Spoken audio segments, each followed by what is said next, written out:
Good morning, everybody. Welcome in to another episode of Lobbing Scorchers Kickoff. I'm Ari. That's Nico. Got a good show for you all here this morning. We're going to be talking some Seattle Sounders, 1-0L at Minnesota United. We're going to break that down a little bit. Leagues Cup knockout rounds start on Wednesday. Club Puebla at Lumen Field. We're going to be previewing that a little bit. And then later on in the show, we'll hit some headlines from around MLS, including some sweet revenge for Evander against the Portland Timbies. That was pretty funny. Maybe a little debut of Tommy Mueller. There's some stuff going on in the league right now. So we'll get to that later in the show. But Nico, thanks for hopping on this morning. As always, man. How are you feeling? L at Minnesota, but the Leagues Cup campaign rolls on.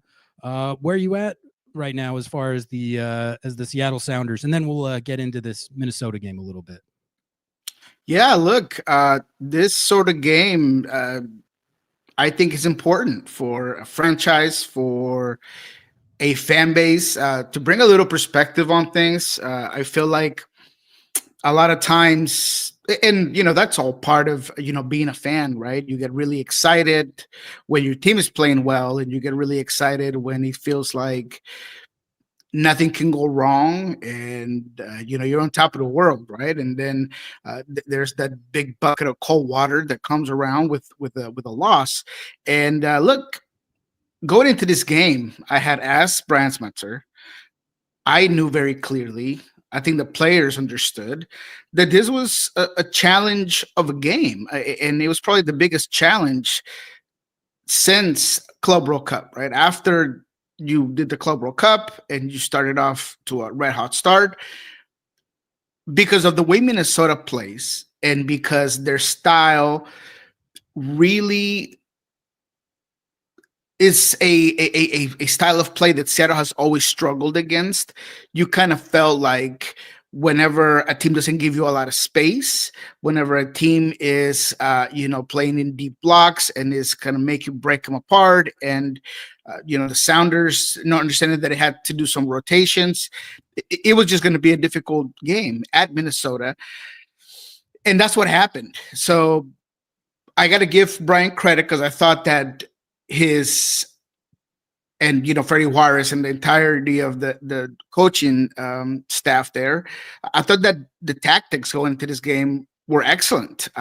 When you look at that first half, and a Minnesota team that is used to, yes, playing by absorbing pressure, but that it's usually a lot more dangerous on the counters, and where Pereira, when he gets on the ball, is so much more effective. When you look at that first half, Seattle's tactics, their ability to just not rush, be patient on the ball, defend themselves with the ball, be selective on when they were going to add numbers forward. I thought that put Minnesota in a lot of predicaments. And it might not seem that way, because if anything that did go wrong in this game was that Seattle was unable to get clear-cut chances. There was a lot of half chances, and those tell me that players were getting in the right positions. Osase being that main player, I thought that it was a spot-on decision to not bring in Mosavsky in this one. I think that this was a game that doesn't play with Musa's strengths. And Osase, man, I thought that he got himself in some really good positions. He just was unable to be clinical. And that's something that you are trying to get him better at by giving him more minutes and giving him different looks, different defenses. And in this one, look, for me, the biggest chance, and I don't know if you agree with this, but I think it was the 19th minute where there is a play, and I forgot who puts the through ball, but St. Clair has to come out of goal. And I think it's Obed Vargas that kind of pulls him out, and then there's a cross in from Reed Baker-Whiten, and there's no goalkeeper. And if Osase just hits it, yeah, I forgot about that one. Minimally, right? If he just puts it on frame, there's a high probability that chance goes in. That's maybe a shot that he gets off in other occasions, but that just wasn't the case in this particular game. So there was a lot of chances. There was a beautiful ball into the 18 from Ferreira that Osase gets his head around, but is unable to really bring it down. So when you kind of break down the moments of the game, and maybe you don't see that being a clear-cut chance, it still, to me, gives relevance to the fact that the tactics were there. So Minnesota being the good defensive team that they were, I thought that, yes, they're playing their game by conceding possession and dropping deep. But when they're unable to find their way on the counters, they get frustrated. You can see frustration in Ramsey. You can see frustration in Pereira. You can see frustration in Hawani, a guy that, usually from that right side gets forward a lot. But he was having to do a whole lot of defending because Seattle played them with a 3-4-3, really occupied the midfield, was pushing the flanks. They hike in that line of confrontation. So to me, Seattle was in control, and it wasn't just possession. It was they were playing the game that they wanted to play, and they were really keeping Minnesota at bay. Unfortunately, the game is decided by I'm going to call it a mistake on Stephen Fry. That's just what I saw. I would love to hear from him, from Stephen Fry. It feels like he kind of loses sight of the ball and maybe he's unable to read what is really going. And obviously he thinks there might be a header, but he's positioning on even if it was going to be a header, I think his positioning is a little bit off. It's his first game back right after the collision, after, being off for several games. So did that have something to do with it? Perhaps, but that moment decided the entirety of the game. I love that Paul Rothrock put it up on himself that he could have closed down that action, that delivery, by just being more present, being maybe a little bit more aware, better active defending, just pushing and closing down that space, because you knew that Minnesota was a good set piece team. So overall, I know nobody wants to hear it. And it gets people upset when Brian mentioned that they were not going to win every game of the season. But that's the reality. And I thought that they gave themselves every chance to do it, understanding that there is a more important game midweek against Puebla. So I'll take it. Bad Sequels starting off the super chat train with the $4.99. Thank you, Bad Sequels, for the support as always. It says donating $1 for every minute Minnesota wasted setting up throw-ins. And then we got a new YouTube member, Jacob Stosshauer, joining the ranks. Thank you so much, Jacob. Welcome, Glad Jacob. to have you on board. Welcome. If anyone wants to join Jacob in becoming a YouTube member, great way to support the show. And as always, if you could all help us out and like the video, that gets us in that algorithm. Sub to the channel. Follow us on all socials, Instagram, and on our TikTok. Our TikTok game is gaining credibility. We're 3 away from 800 on TikTok. Woo! So if you're on TikTok and you haven't followed the Lobbing Scorchers TikTok yet, help us on the road to 800. We're only 3 away. But yeah, the Bad Sequels comment there I think is a good segue into I'll give my takes after a couple days to marinate on this Minnesota game, which is I mean, this team, as we all saw, has, I'll call them some of the most unique tactics in the league in terms of how the extent to which they yield possession, and really, like, regardless of game script or if they're home or away, they are very committed to just letting you have the ball. It's sort of just kind of, it feels like they psychologically wear you down, and they get you into situations, as we've seen all year, where you get impatient and undisciplined. That's what they prey on. So from Seattle's perspective, I totally agree. Like, I thought the game plan and the tactics were the right idea as far as trying to not play into their hands with how much they let you have the ball and sort of lull you into that false sense of security. I thought the patient approach was the right way to go into it. And I guess I'll just give a positive and negative. Like, on the positive end, I guess, like the performance was adequate to get them a result in this game. Like you mentioned, the chances were there. I forgot about the open netter that Osaze had. That was a big one. The one that comes to mind for me is the one that got cleared off the line right at the end. Georgie sends in the cross. I think it eventually recycles to Yamar, and he has a shot on goal that Carlos Harvey has to lay out to clear off the line, or he block it right before it goes in. That was a good look. And then there was two other ones late. One from De La Vega, and then another one from distance where Dane St. Clair made some crazy saves.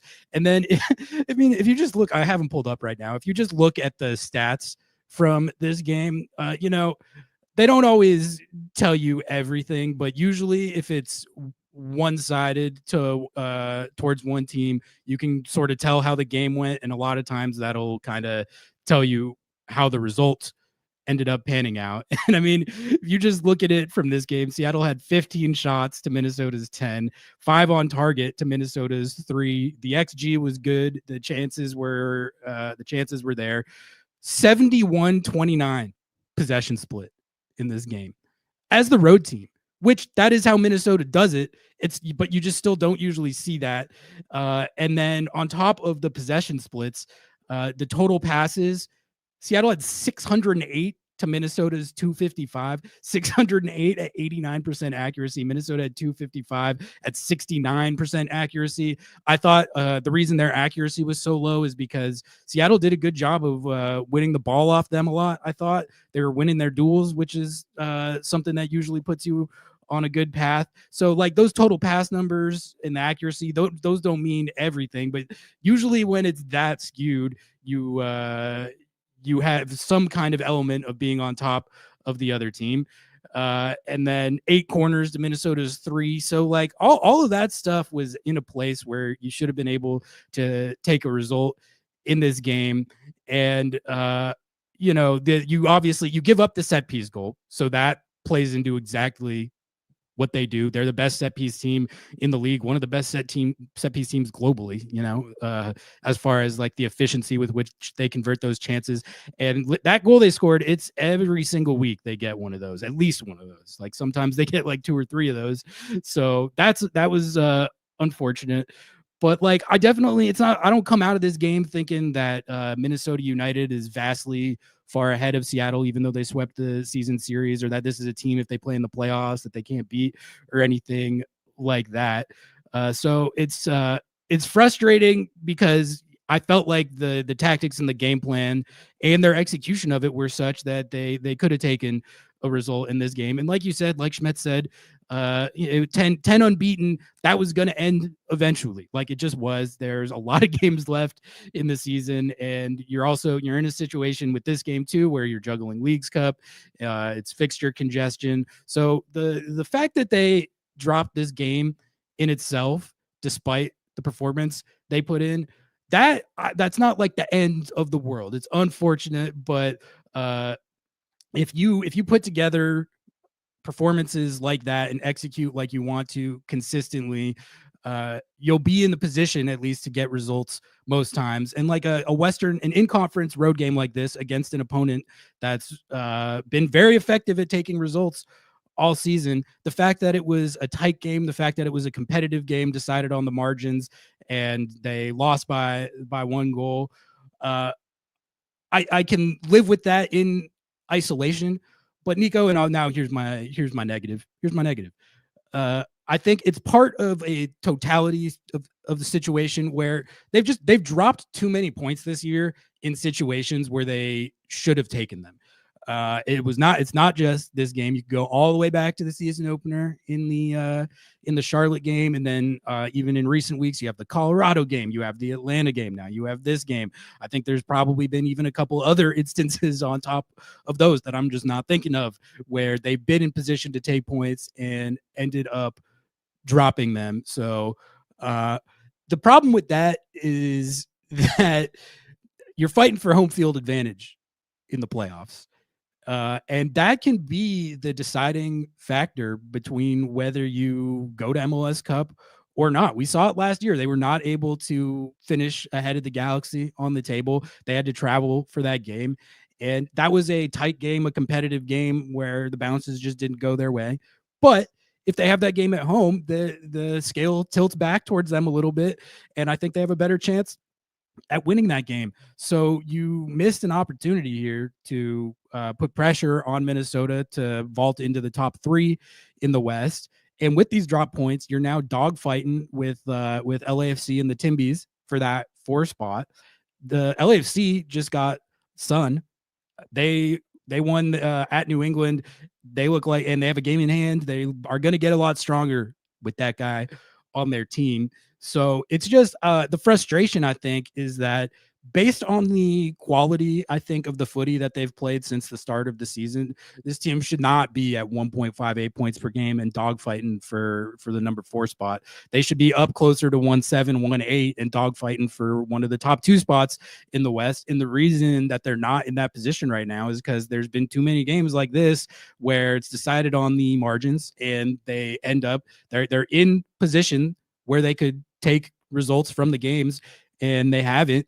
And that leaves them in a precarious spot on the table. And I will say, like, if they are unable to achieve what they want to in the playoffs this year, which is making MLS Cup run, and they fall short of that, I think a big reason for that is going to be because of situations like this, where you're in a situation where you can take points and you don't. So that's like I said, it's not really this result or performance in isolation, especially like I don't want to have it totally overshadow what they did during the 10 unbeaten. That's some of the best footy we've ever seen this club play. So that's all still true. But I think it's about the larger pattern this year of being in situations where you're either ahead or in this situation, like if you had 0-0 or 1-1 this, given that you're juggling with Leagues Cup right now and you got a huge game on Wednesday and you're playing one of the best teams in the West, that would have been okay. But because of a mental error on defense and then the attack just not being able to break through, you get no points out of it. And now, like I said, you're in this situation where it's just like top 4 in the West is totally up for grabs. LAFC, they're going to be a factor for that, at least based on what I saw from Sun's debut and how they played. So that's sort of how I see it. Do you have anything in addition to that, or what do you think of my take? No, I think you bring up some good points, and there are some points that are worth being upset over more than others. So the fact that Seattle has dropped a ton of points is something that both you and I have mentioned consistently. And there are games that are almost a slap in the face and that, still make my blood boil. The draw at Atlanta is one of them. The draw against Charlotte early this season, that was a draw. Yeah. The draw against Colorado. There are those games where you're like, man, the team had everything controlled. They should have been able to close that game out. Seattle should have never given up the goal that they did in Atlanta. I mean, there are those games that you're like, okay, I understand. But this one specifically against Minnesota, at Minnesota, against a Minnesota team that's third, not just because they have cool kids, but because they're a very good team that, look, when I first started being in commentary and in media, I used to be one of those guys that, as a South American, is like, oh man, the beauty of the game is, game in possession and tiki-taka. And, I grew up with a Colombia's 90s team that touched it was all about passing, and you have Valderrama with the beauty of his passing. But as I've been doing this for 14 years, I've been able to talk and sit down tactically with all kinds of coaches, both at the international level and MLS. I've understood that there is a talent, there is a beauty to being a good defensive team. That before it used to drive me crazy, the way that Mourinho with Inter Milan would destroy the beautiful game that Barcelona had and would win a Champions League because, they used to call it just like trap soccer and ratonero, they call it like rat soccer, where all you're doing is just dropping back and playing off of the counter. But there's a beauty to just understanding that your team can play better by playing defensively and having an identity, and that every single movement is almost by design. And that's what Minnesota has. So they're a very good team because of the style that they're playing. Ramsey has made no doubts about it. He's proud of the way he plays the game. And this was always going to be a difficult one. So that's where I kind of laid a line of, look, I understand that maybe, and I'm going to put myself in that conversation. I was thinking, why no Pedro de la Vega? And that's why I asked Brian the question. And then he kind of tells me, of course, we got to rotate. Perfect. But then you go back and you look at the design of what they were trying to do, right? They play a 3-4-3 where Rebaker Whiten was the widest guy on the right side, but he's playing wing back, right? So wing back doesn't necessarily fit Pedro, so I get it. I thought Reed had an okay game. I didn't love it. I thought that he, especially at the beginning of the game, very imprecise, a lot of bad balls into the 18. I thought that he was hesitant to make certain moves and make certain runs. He got sort of better at the end of the first half, and then in the second half also had some issues. But because of what you had in mind, what you had prepared, I thought that Reed was fine. Reed was the right decision there. Paul was the widest guy on the right side. I thought Paul did fine. Same way. Alex was the guy in those inside channels. So in this one, I thought that Seattle gave themselves the best chance with what they had available. Now, if we want to talk about if Seattle had another type of profile 9 that might have been more experience and all of these things that people usually kind of waste time thinking about, maybe that's a thing. But I thought that Rosario, despite him not being able to maybe find the game that he wanted because he didn't have a good game, these are experiences that he's going to be able to get there. And you still had a chance to win this game. You were in there consistently. Musovski came in. He was also not very good in the second half. He, got on the ball 4 or 5 times. And it just farther made me sure that he wasn't the right choice to start this game off. Should this game have been a draw? Yeah, maybe. And I think I want to focus on 2 talking points that have been, pretty out there. One of them is Stefan Fry getting his position back, right? People were just having this meltdown about why did Stefan Fry get the starting position and why Andrew Thomas, as good as he's played, why is he, going to be put on the bench? And I think we got to understand that goalkeeping is a very different position than anything else on the field. And to me, even after the goal that Stefan Fry gave up, he is the total package right now. He's the guy that has the leadership, that has the experience, that, when he comes down to the way of play, directing traffic, I mean, he didn't have much to do this game. He got a couple of mid-range shots. That was what Minnesota kind of got left with. That's the resource that they had to use because they weren't very effective on the ball, and he was fine. But I think that Stefan Fry getting his job back shouldn't be this huge controversy. Give him a couple of games to show us where he's at after what happened, but you needed to get him back out there. And I don't know about you, Ari, but I don't think that moving forward, I would think that putting Stefan Fry at goal is a bad decision. I think that he is a guy that is proven to you for the longest time that he is a very good goalkeeper, that he continues to keep his body right, that he is still a good shot stopper, that he is great at distribution, that he's very good hanging on to balls on aerial duels. So to me, I don't think it's a huge point of conversation, but it is one that a lot of people on my comments were focusing on. The play where Minnesota got their goal was unfortunate. I think it's fair to categorize it as a goalkeeping error. It's a weird play. It seemed like he literally just lost the ball out of his sight line and didn't know where it was. So that's not what you want. I kind of tend to think of it more like you were saying, like Stephen Fry, we've seen him save this team's ass so many times. So for that reason, there's no one I really trust more in a big game than Steph Fry. And I'm not going to I like one error here and there is not going to really change how I feel about that. Like if you ask me if they had a playoff game tomorrow, who would I want in there? I'm still saying Steph Fry. NDT has been great. I think he's shown to be a worthy successor.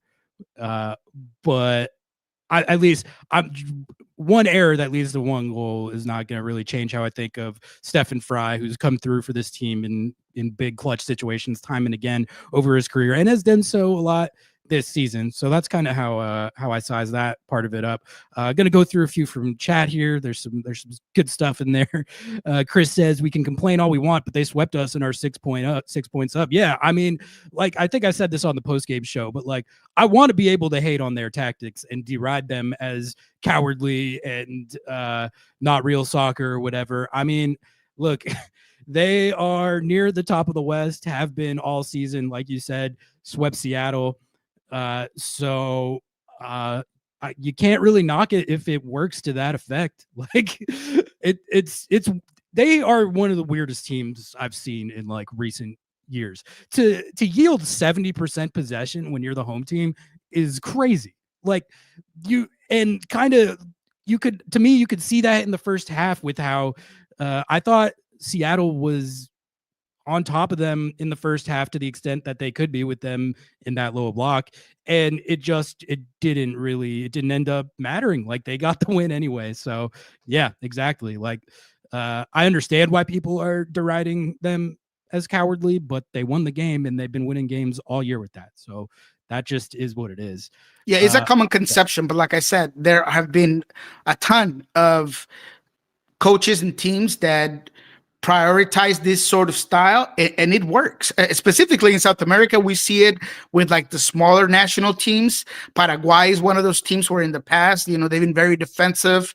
They understand that if they're going to play Argentina in Argentina, the whole point of going to Argentina is just holding onto the score line, looking for a good set piece, looking for a good counter, and then continuing to do what? Win the game. That's ultimately what everybody wants to do, is get that W. And obviously it's always different when you perfect it. And I think that Minnesota has perfected it, and they have the weapons to do it. And even when they don't concede possession, if you go back to the last 4 or 5 games, they dominate the shots, the clear chances. And I think that's what, in this one, I thought Seattle did very well defensively, is that they did not allow that to happen. They did not allow Minnesota to get in transition properly. Jaboa came off the field hot. He was hot. Jaboa knows that he had 0 chances on goal. He couldn't get forward. I thought that Yemer Gomez Andrade just dominated this game. He was so good defensively, stepping, pushing on offense. He got a header that St. Clair saves. He got that shot that you mentioned that gets blocked off. I mean, Yemer Gomez Andrade was absolutely everywhere. I thought New had a very good game, both on Tani and on Wane on that right side, locked them down. So without getting too far from the comment here, yes, I think Minnesota, regardless of how it happened and in the manner that it did, they swept us, and they are a very good team because of their identity, style, and concepts that are just embedded into every single player. And that's credit to Minnesota. And the last time these two teams played, Seattle did play into their hands more. And if you remember, that game became a lot more kind of track meaty and like losing the ball, letting them get out and running. And that's what they want to do. So from that standpoint, I guess let's get to Joey's comment here. I don't understand how the tactics are correct if you can only create half chances, score 0 goals, and lose the game on their specialty set piece goals. Where was the 26 goal Sounders? I mean, the thing is, like, that's a great point. It is a great point. The way I see it, like, we would all love them to be the 26 goal Sounders, scoring 4 to 7 goals a game, every single week. That's just not how it goes in MLS usually. The way that this game looked is a lot more typical and emblematic of how a road game, in conference road game against an upper tier opponent looks in this league. These games are they are going to be tight. They're going to be competitive. Sometimes they're going to be low scoring, and they're going to be decided on the margins. It's not like the most fun thing to have to realize and acknowledge, but games like exactly like this, you're gonna have to play in games like this, and you're gonna have to know how to win games like this. This is how games in the playoffs are gonna go. You're not gonna be running all over every single team, scoring boatloads of goals every single game, especially as the competition gets tougher. Like, that game is how some of these are going to go. That's just the reality. Like, every single game in the league, even the best teams are going to have to like grind out games, try and grind out results, and play in these tight, hard fought, competitive, low scoring games. But as far as the tactics, the reason it was the correct tactics is because of what we were talking about. If you try and run and gun against that team, you are very susceptible to game scripts and results like we saw the first time these two teams played, and Minnesota got 3 goals and won the game 3-2. I thought they had the totally right idea as far as how Minnesota has these exaggerated tactics, this exaggerated game plan where they don't press at all and they just literally let you have the ball. I thought the counter exaggerated. It was a good little like chess match in that way in this game. I thought Seattle had equally exaggerated tactics as far as just slowing the game so far down. Like, really, like if they weren't pressing and they were letting one of the center backs or midfielders just keep the ball, sometimes they would just stand on it for like 5-10 seconds and just kind of really just not let it become the type of game that Minnesota wanted. That's what I think they had to do to keep this game like as tight and competitive as it was. And I understand, like, it's definitely not as fun to watch as when they're putting 7 past Cruz Azul. That's just not like how it's going to go every single week, especially when you're playing these good teams. So anything to add there, Nico? No, I think it's a good point because it's a question that gets constantly asked, and I love to give this answer. The reason why the tactics are good, and you can very easily understand that once you watch the game a couple of times, but the result didn't go with it, is because the reality is that the concepts and the tactics are based to give the players the best plan to execute and win this game. But the reality is that this ain't FIFA. This is not PS5 or Xbox or whatever. This ain't robots. And players have bad games. And players at times can't execute the game plan. And that's why you need to look at the overall performance and not just the result. A lot of this poor analysis and lazy analysis that we see around that are very reactive on the scoreline and all these things, they don't give you any sort of context. And that's what here at Lobbing Scorchers, we're trying to provide you. We're trying to educate you on the fact that, look, Obed had a bad game compared to his potential. He did not have a Obed Vargas type performance. Osase played below his own potential that he showed us before. There were things in this game that didn't. Those half chances that you're talking about would have been full chances with a better execution at that end line, with a more decisive moment from each one of these players. Can we talk about maybe subs coming in differently? Maybe should have Georgie had this game instead of Paul on that right side, because he's a guy that could be a little bit more influential 1v1.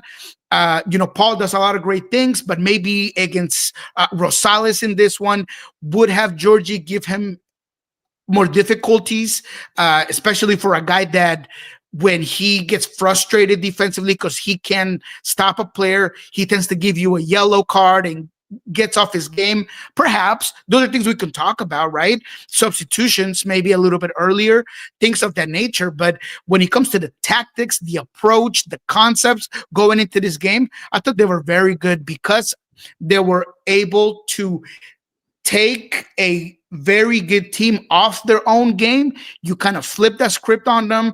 You use a little bit of mirroring, not necessarily perfectly, but you're playing with a 3-man back line. You made some changes in order to stop their qualities. That chess match that you mentioned, I think that was reflected in this game. And in the second half, it kind of goes off that tactics a little bit, and I don't know if it's exhaustion. I don't know if it's some of the substitutions and adjustments that Ramsey made, but you could tell, like in the 60th minute, there is a moment where Seattle kind of goes off their game, and Minnesota is able to be more reactive. There's ebbs and flows in soccer that move games around, and I thought that was the top of what Minnesota gave you in this game, but Seattle was still able to hold on. Unfortunately, part of those ebbs and flows leads to that set piece that eventually leads to a goal that gets put in the back of the net. And that's another one, right? That the goal, you can expect Steph to make that save, right? For whatever reason, it didn't happen. So that has nothing to do with the tactics. It's just the result of a circumstantial play, and circumstantial is something that you'll hear a lot from me, because soccer tends to be circumstantial, and in this one it led to a loss, but it doesn't mean that the tactics were wrong. And look, this is coming from a guy that is on Brian Metzer consistently, that I am a high critic. We talk about the fact that maybe in Southern how we don't have hot takes, hot sauce. Well, I'm the habanero sauce, and I come in as spicy as they get. So if it's coming from me, believe me that it comes from the right place. Schmetz loves you for that, by the way, as we all know. Oh yeah. Okay, I'm just going to share just as a visual illustration of what we're talking about here. Where are these stats? Why can't I see them on my? Okay. Sorry. All right. These are the post game stats. Like, just usually when you see all the bold on one side like this, like, first of all, the fact that it came out like that with Seattle as the road team, you can usually, like, the fact that this ended in a 1-0 loss is kind of wild. I don't know. 15 shots, 5 on target, 71% possession, 608 passes to 255, 89 accuracy to 69 accuracy. Like, that's that shows that, like, the game state and the game script, I think, were roughly where you want it to be. It just to me, that just kind of shows, like, how weird a team this is to play, because they, like, intentionally let you have that, right? And then you still lose the game. It's very unorthodox, but again, you can't knock the effectiveness. Nico, you touched on it a little bit in your last answer there, but we got Jerome coming in with the $10. Jerome, thank you so much for the support. Appreciate you, man. How did we feel about Obed's play? I thought he was a little off. Nico, I'll let you cook on that because you mentioned it, but I'll just say for my part, like, I think one of the biggest concerns I have with this team right now continues to be just, like, the usage of the double pivot, how much Christian and Obed are both playing. Whenever there is rotation, they're not rotating. They're playing every single game. They're playing most every minute of every single game. They're going to play most every minute of the game on Wednesday. So how sustainable is this, I think, is a fair question. And if I had to guess on why Obed was below his level in this game, it's probably fatigue, man. Like, they're going to be, like, both way past 3K minutes this year, all comps. So it is something that we're going to have to continue to monitor, because if the levels for either or both of those players do dip, or they have games like this Puebla game, or in the playoffs like this, the notion of where they could have been rotated out more and just given a rest is going to be even more prominent. And also, you do have I understand why Schmetz is hesitant to play, like, young and inexperienced players in situations like this, but Snyder B has looked good so far. He's scored a goal, but also I think he if you need to put him on for 30 minutes in that game, I think you could have done it. But you played Osaze in this game, and it's not like he has all that much more experience than Snyder B. So I don't know. What do you think, Nico? I think there is a level of exhaustion, maybe, especially in the second half for Obed. I think that with some of the good tactics, there are moments where certain players would not be as efficient because of the way that you're boosting out that game. If you look at Obed's overall spacing in this game, it was a bit off.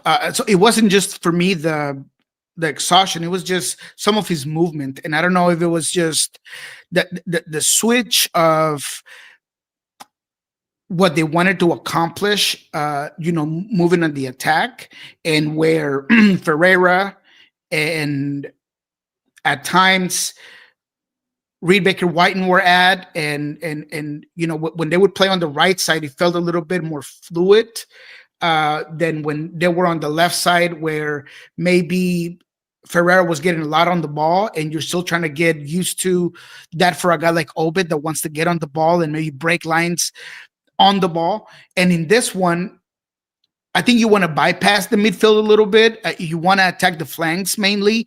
And I thought Seattle did that well. That's where most of the dangerous play came from, was out in the flanks. So that takes away a couple of things from Obed. But I thought this was just one of those things where one of those pivots is going to have a more resounding game. And Christian was the more resounding pivot. And then Obed got lost a little bit in part of the play. Now, some of those poor passing and some of those bad decisions, those come from exhaustion. And he did have a couple of those where even he's looking up on the sky like, oh man, I should have had that better. So there is a level of both things. One is crediting what Minnesota wants to do, which is overpopulate that midfield and not allow that to be an easy pathway to get on them offensively. And then the fact that I do think that there is a level of exhaustion, and then the changes and everything that flows on of what the Sounders wanted to do offensively that maybe take away from what Obed does particularly well, right? And that's all part of those chess matches where things happen like that. But I will agree, and there's no doubt in my mind that we've talked about it to the point of exhaustion.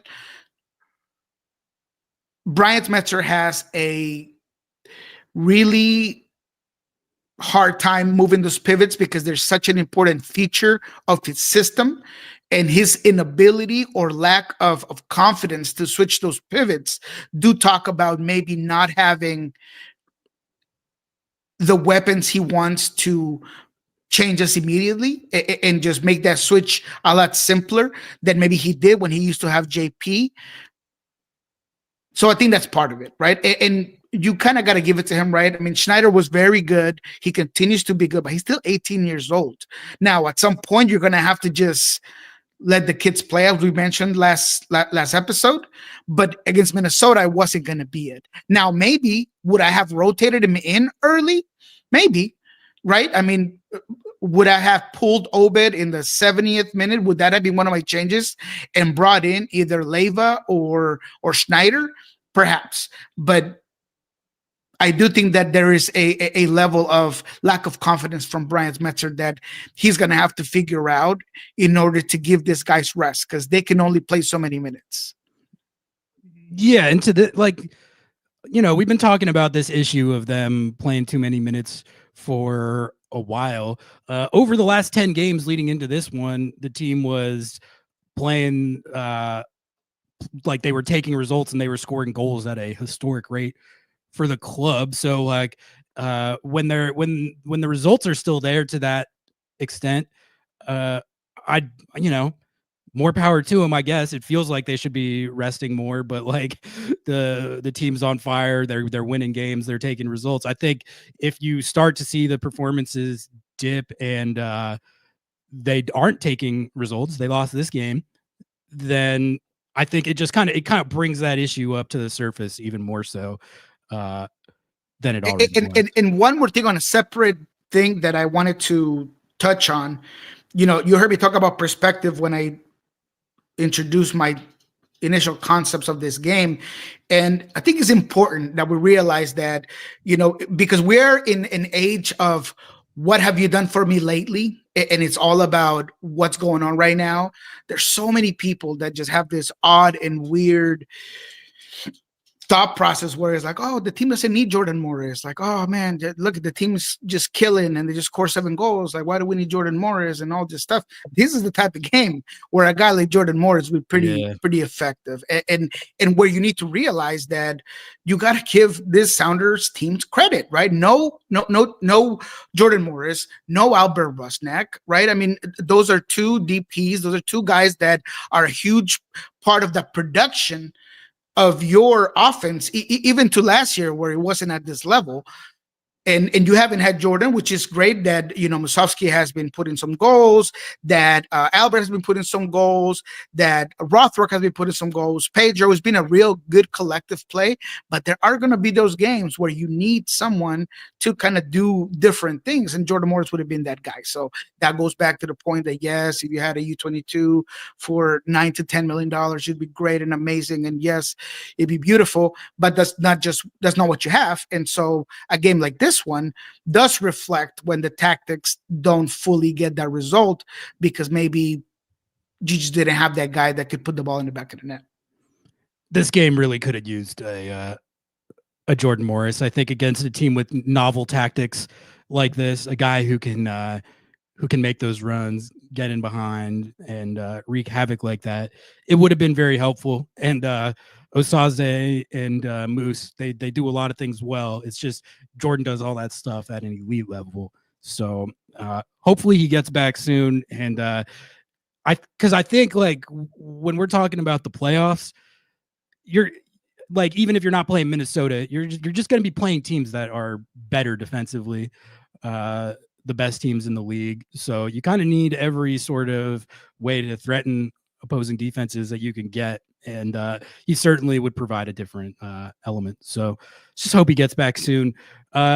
Nico, I think that's a good segue into talking about this Puebla game a little bit. Big game coming up on Wednesday. So let's break that down a little bit. I'll bust out the lineup builder while we're giving our initial takes. But I guess I'll just tell you my initial impressions of Puebla, and you can let the audience know if you've got any inside intel or anything to add. But essentially, what I've seen is that this is one of the worst teams in Mexico right now. They are, through 5 matches, second to last on the Liga MX table. They've lost their last 2 league games by a combined score of 9-0. They got 7-0'd by Tigres. They lost to San Luis in their last game, 2-0. So they're reeling in league play, have not had a good start to the season at all.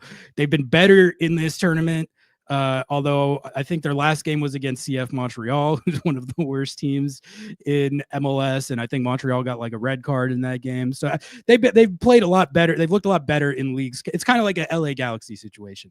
Really bad in the league right now, but have looked like a much better team in Leagues Cup. So all that's to say, like, with Seattle having this game at home and with the form that Puebla's in, Seattle is going to be favored in this game. But being favored doesn't mean anything as far as what happens on the field and whether you still got to take care of business. So I guess for me, maybe this is just how my mind works. When they're going into a game in a tournament setting like this, knockout game, huge game, and they're favored, I don't really feel like any better about it, because that kind of just adds to the pressure to me. The fact that they're going to be favored in this game and they're playing against a team that has not been doing well lately, it means if you lose the game, it looks worse than it would, if you're playing one of the best teams. And also, like, these games are just inherently toss-ups. You can be favored as much as you want, but anything can happen in an individual elimination game.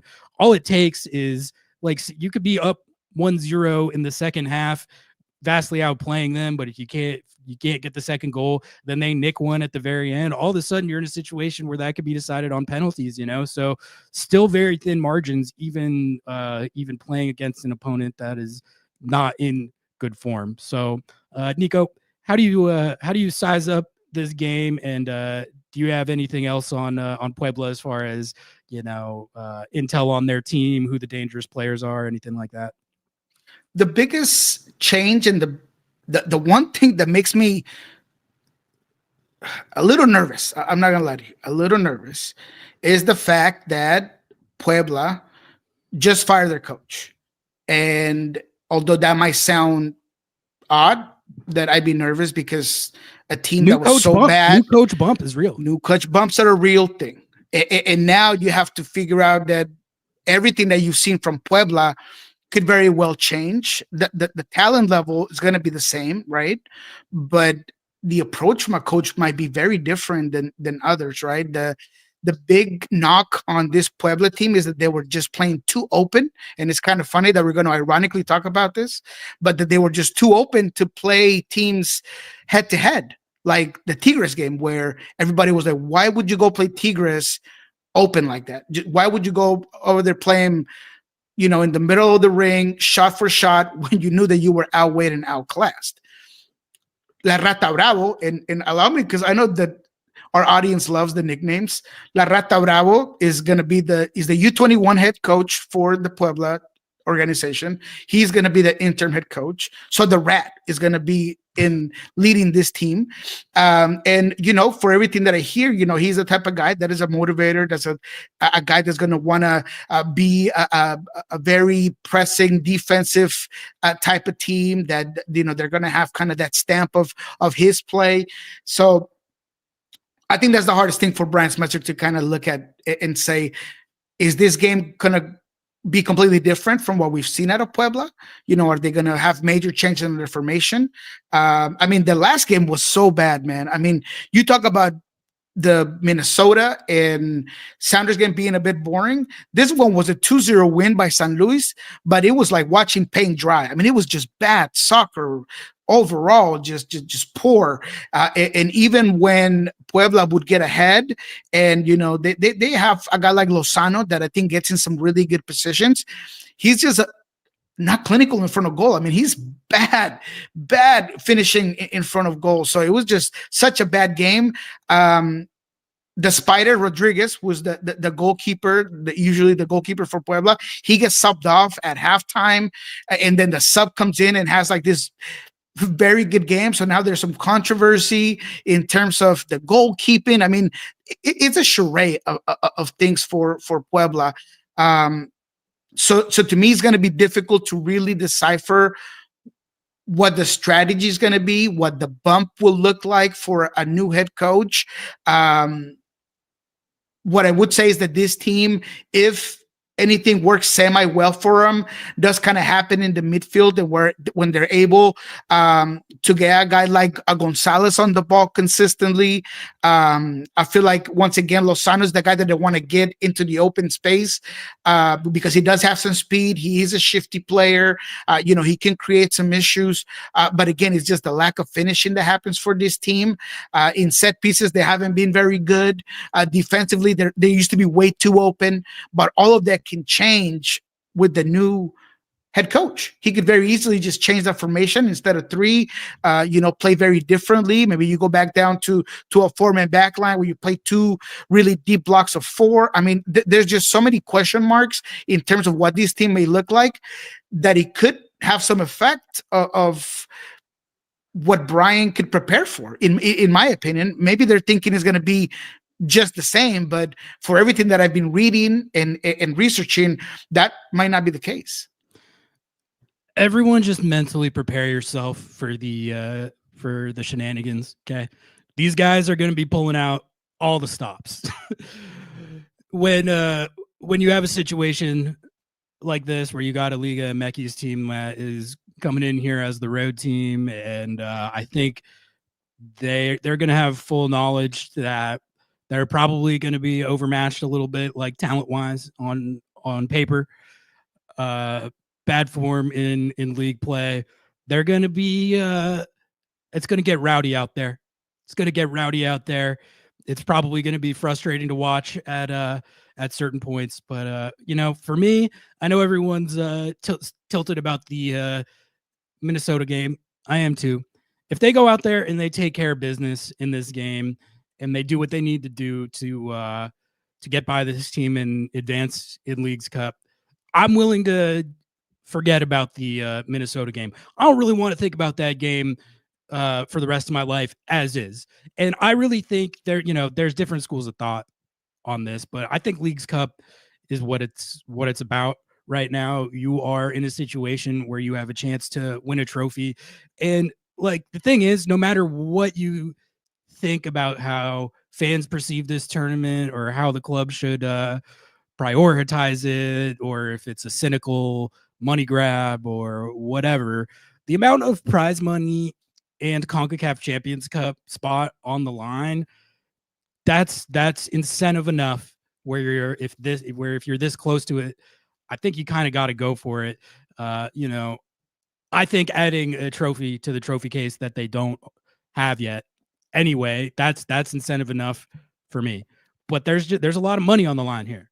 You can get into CONCACAF Champions Cup by just finishing top 3 in this, so that's like objective number 1. But that's kind of how I see that aspect of it. Nico, anything else on Puebla before we hit the lineup builder? No, I think this is important. This is an important game, and you're absolutely right about the shenanigans, specifically with everything that we just talked about. This is going to be a game where they might want to get Seattle off the rhythm. They might focus in on trying to get players sent off, so making sure that you have those talks with Nuhu and the guys that are more subjective to being pushed in that route is going to be important. There's going to be time wasting. There's going to be, pulls and snags and a lot of chirping to the ref. So those are things that you might see in general. But to me, it just opens up the rosters. There's a guy like Emiliano Gomez for Puebla, is Uruguayan 23-year-old that I find very interesting. And when I've talked to guys that cover Puebla, they feel like he should have been getting a lot more play time. So can a guy like that use one of these games to just shine? Can he get in there? But Owen Gonzalez for me is a guy that, despite how poor this team is, can create some real good opportunities for you. And he's a guy that I would definitely watch out for. But because of how poor they are defensively, I think Seattle should have no issues winning this game. But I say that with the small, underwriting and the fine print that if a new head coach kind of just change everything that we've seen from this team, it could just make it more difficult. But to me, Seattle is the heavy favorite. They have to play like the heavy favorite.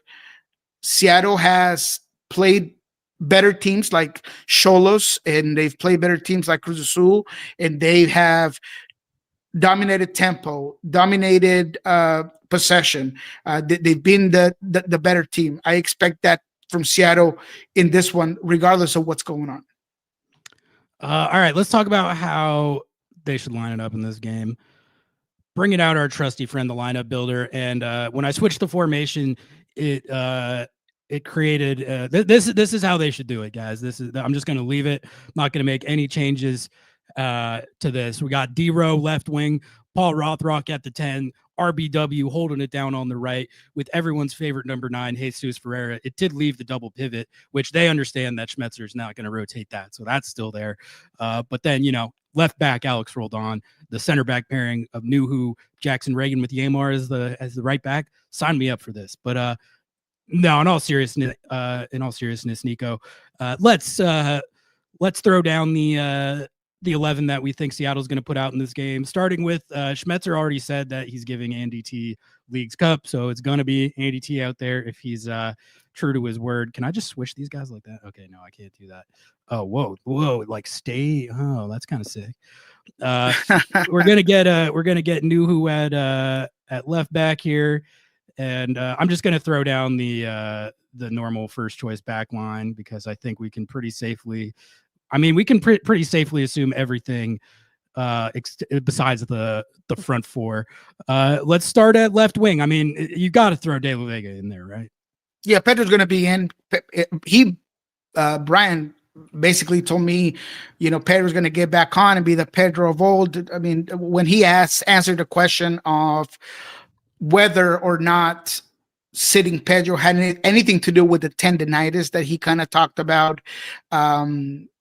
he basically said that, yeah, it wasn't about that. It was more about rotation. Now, let me talk a little bit about the tendonitis. I don't think it's something that's extreme. I think that is something that players play through, and it depends on the level of uncomfortness, and it's something that kind of goes on and off at times.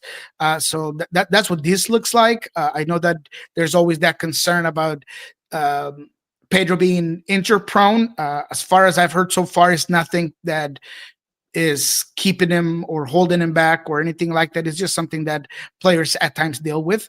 So yes, he should start. He is dying for this opportunity to play Puebla. You saw him come in the last game and be a difference maker, both with his mid-range shots as well as his ability to get on the ball. So yeah, I expect him to have a big game against Puebla. Yeah, I thought he still looked good and dangerous against Minnesota. Came on late in the game, maybe didn't make as big an impact as he's been making lately with all the Galazos. But I mean, De La Vega's in great form right now, and you know this is the type of game where your $7 million player, you ride them as far as they're going to take you. Let's just plug Jesus Ferreira in here at the 10.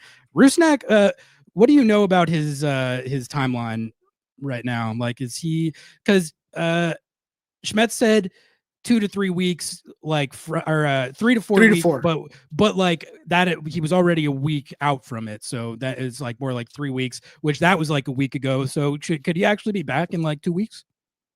I'd say not. I think that the timeline is there, and for all purposes of getting him back, it sounds like he is en route, and there's no setbacks. It looks fine. He did some very minimal work on his own on Friday. So he was out there. He did some jogging, some agility stuff, but very, very minimal. I would say that the 2 weeks are going to get him where he needs to be in order to start to be full on practice. But because of how well Ferreira has been playing, I don't think that they're going to rush him. Now, Albert Ruxin is a guy that loves to play games. Maybe he's happy not to do practices, but he wants to get on the field. So would that change something? Perhaps. But I think that Albert Rusnak won't be back as a starter, for at least another 3 weeks. What are you thinking for right mid here? Who you got? I think it's going to be Paul again. They have him as the number 9 right now, which that's kind of funny. That could be fun. Now it's RBW as the 9. Any particular reasoning for that other than that's just kind of where the depth chart is at right now? No, yeah, I think that Paul's the guy that Brand's going to want to go with the guys he trusts. So if Albert was there, it would be Ferreira at that position. But because that's not the case, it's going to be Paul. Paul's a guy that plays very well against Liga MX teams. Yep. I think that he's going to give you a lot of work rate. I feel like he's going to be one of the biggest presence when it comes to crashing in the box. When Pedro's on the field, he's going to put 3 or 4 of those early crosses or those curving crosses.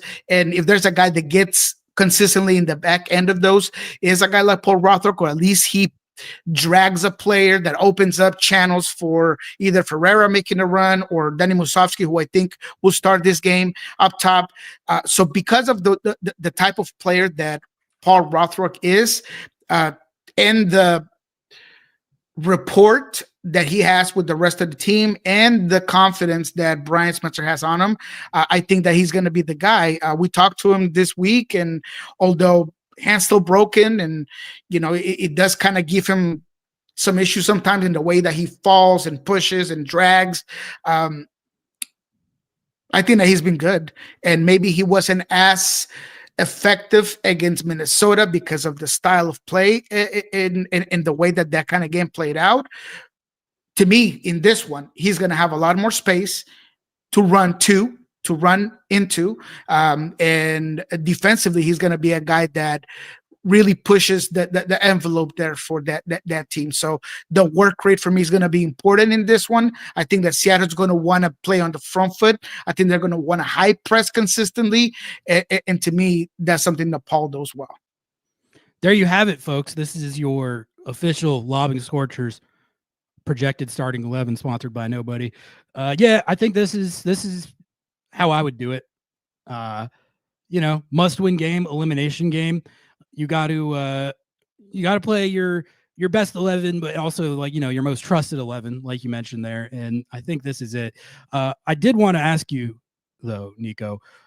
What did you think of Georgie in the Minnesota game? Because I saw split opinions on this, and I came out of that game thinking that he looked pretty like actively good. It was awesome. He created some good chances. He was making good runs. He was beating his defenders like he usually does, and he created what I thought was one of the two best chances of the game. You mentioned that Osaze open netter, but the cross he put in two really good ones, I thought, and then the one he put in that Yamar eventually got cleared off the line, that easily could have been a goal. And I just love how proactive he is about taking on his defenders, usually getting by them. They have a hard time keeping him in front of them. And then just send it into the mixer, hit like a cross as hard as you freaking can right across goal. He does that stuff, and it creates dangerous opportunities. But I saw a lot of people on the Blue Sky timeline being like, Georgie is trolling out there. This guy is terrible or whatever. I was like completely on a different wavelength on that. And I bring that up because I agree, like Rothrock should and will start this game. Everyone knows is a heavily pro Paul Rothrock show. But like I want to see Georgie get some run in this game. I think he is to me, he looks like one of the most consistently the attackers who creates like consistent danger. And then also like the end product he showed in the Santos game, that was intriguing. Like that's the whole knock on him, is that he's very raw as far as the end product goes. But he showed in against Santos that he's got some end product in his bag after all. So what did you think Georgie was bad against the Loons? I did not think so. No, I did not think he was bad. I actually thought he was good. I don't think that he was lights out in terms of that. He came in and just like changed the game, but he, without a doubt, was more effective on the ball than Paul was. Paul was obviously did a lot of other dirty work that needs to be accounted for. But in beating 1v1 and finding the end line on that right side, I thought that Georgie was an improvement there as soon as he came in, right? So, like I said, he didn't change the game completely, but he was a guy that was an improvement on that area. And that is credit to the young man. There are obviously some things that he needs to work out defensively, and when he comes to tracking back and when he comes to some positioning things, sure, if you want to nitpick things, but him being bad, I would not agree with. I thought that he's grown a lot when he comes to the patience on the ball. I think that he is okay by just dropping into passes more consistently. But in this one, I thought that he was good. I thought he came on and did his job, and I thought that he created opportunities that needed to happen. I would have even thought about bringing him a little bit sooner. Part of my initial look into this game was wondering why Georgie didn't start. Obviously, as I've watched the game twice already, go through the notes, hear what Brian had to say when I asked him about it. It makes sense why he didn't start Georgie, but I thought that he was very good. I thought that he is a guy that earned himself some more minutes too. He had an unbelievable training of a week of training. I mean, he was lights out all week in training. I mean, he just looks so deliberate on the ball. He is using more of that switch play where before maybe he was just playing on the right side. And now when he's had the chance to kind of play opposite on the left side and he's cutting inside and taking those shots, he's doing that more consistently. I think that his effort defensively has also improved. So to me, he's a guy that deserves more minutes, that wants more minutes. You've heard me talk about I wanted to see more minutes from Georgie than I did from Ryan Kent.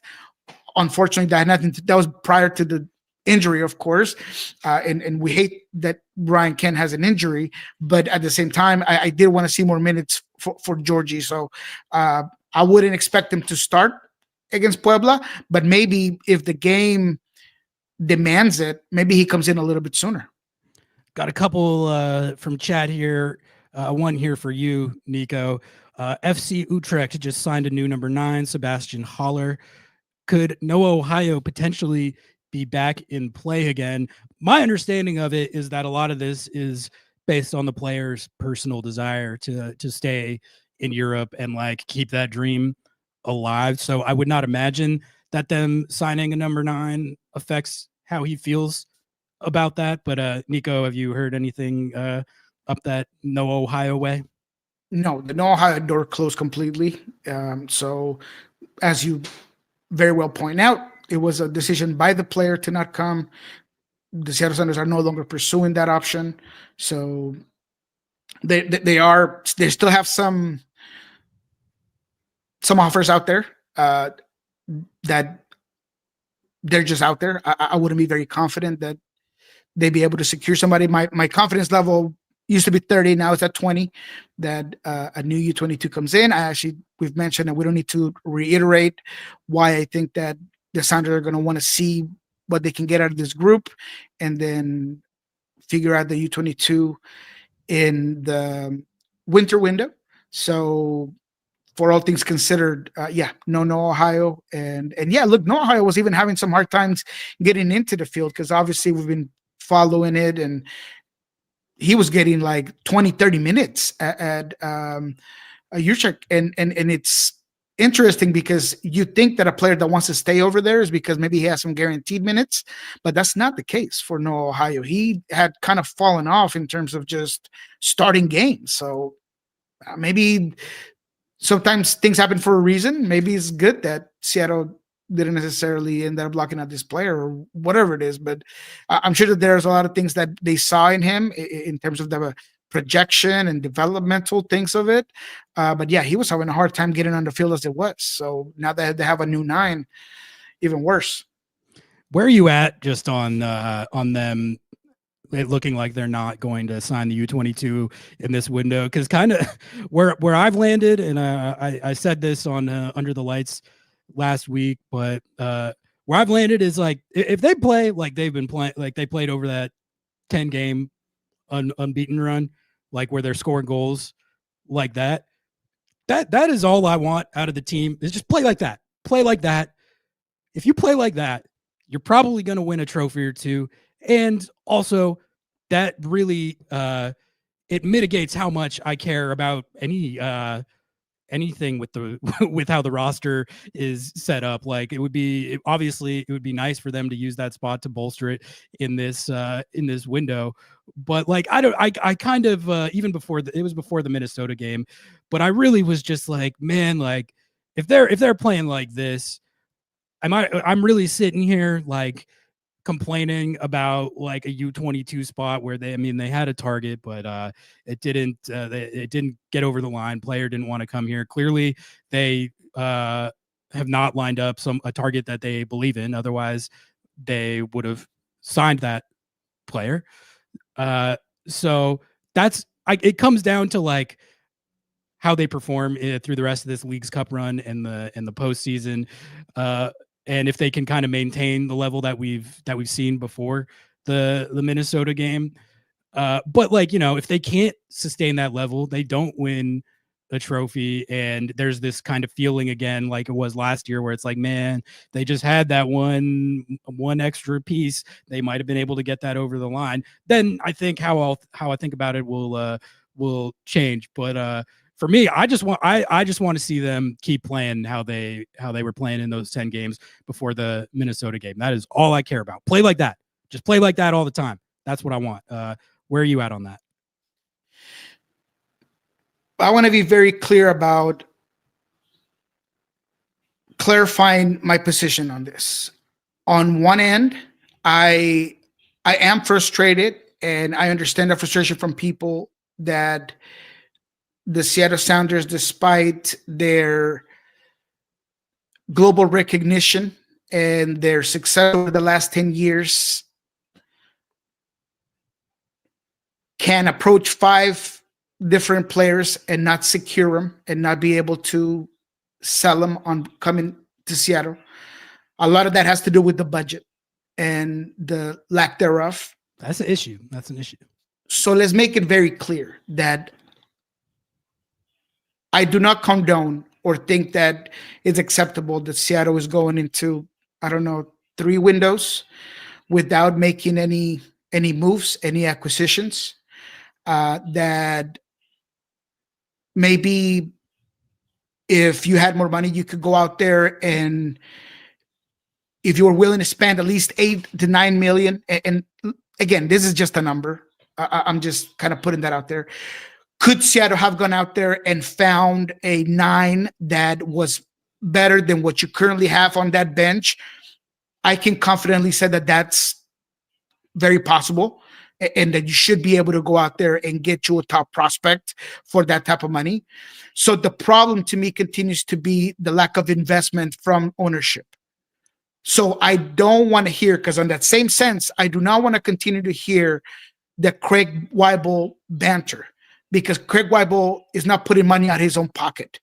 And he can only use what he's being given to get people out here. Do I think it's perfect? No. Do I think that maybe in South America there could be some brushing and some searching through some various teams to find somebody for the budget they have? Perhaps.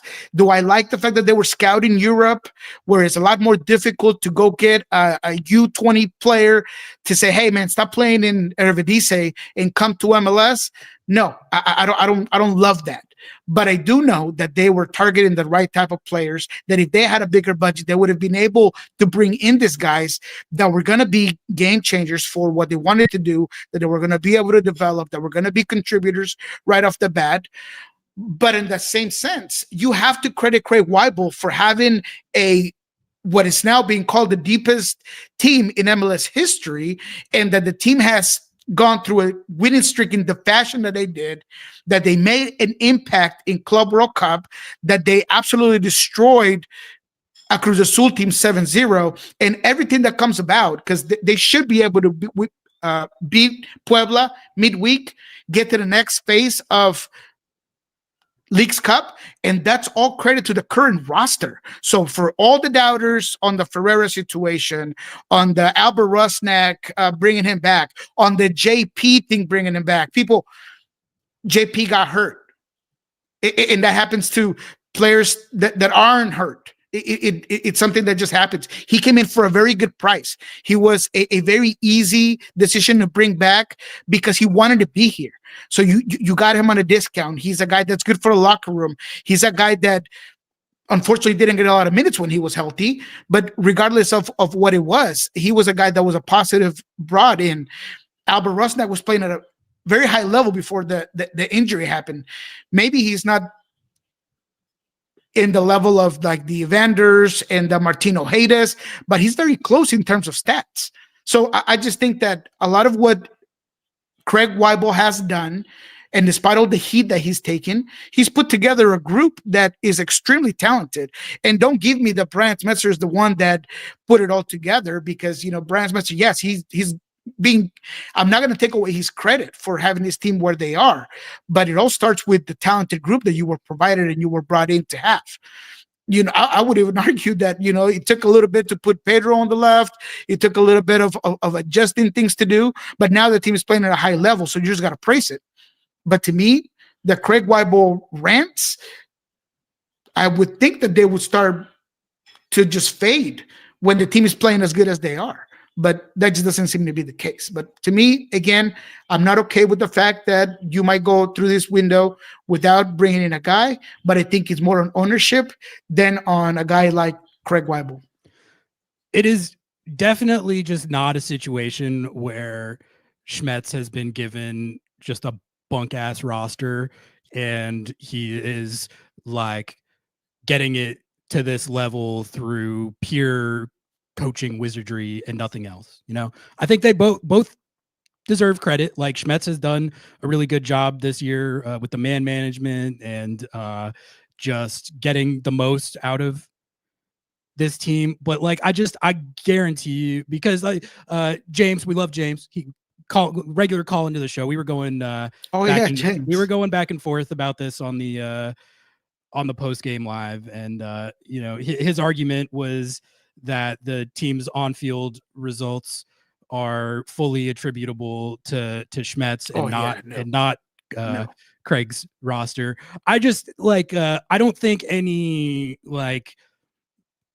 analyst or anyone who follows the league, if you surveyed 100 of them, not a single one would call it a situation where it's a bunk roster and the coach is just getting stuff out of it that he really shouldn't be. There are situations like that. I've seen situations like that. Wilfred Nancy of a couple years ago, look at the roster he had for CF Montreal and then the record and points that they put up. That was that type of situation. This is just not that type of situation. I think you have Schmetz coaching his ass off for sure. But he also he's been given one of the deepest and most talented rosters in the league. So as far as the Craig Wives discourse, that's I kind of land on the same place there. But also I don't want to be dismissive or kind of gloss over the notion that the fact that they keep getting to the end of these transfer windows and not being able to make these signings because of the budget, clearly, that's an issue. That's not good. That's going to be an issue in future transfer windows if they don't just put more money into the roster. I don't know how else to put it. Yeah. You got to do 100%. that at a certain point.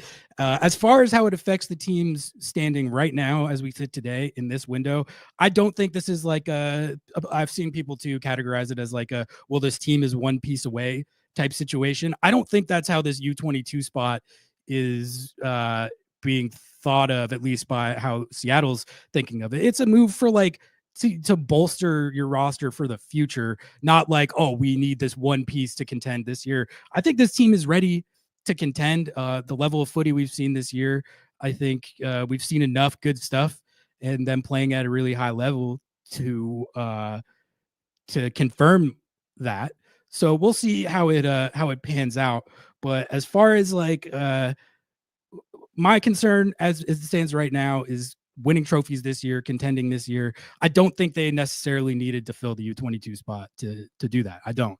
But the budget thing, I mean, you can't just not spend money ever. That's not how it works. And I think that's kind of what the ownership brass is trying to do right now. I think how the team is playing might be emboldening that, which, okay, at a certain point that is going to catch up to you. So just shell out some cash, man. Shell out. And again, I'm not saying forget everything that works well for this team and the fact that you've created a sustainable talent producer in your academy and that you are able to give yourself a foundation of players by having this quality young players come in, play consistent minutes, become, studs like Ovid Vargas. I'm not saying stop going out there and getting those fines that you do get, like a guy like Kim Ki-hee that you brought in and has been very good whenever his number has been called, and you continue to just find certain players to play specific positions for you.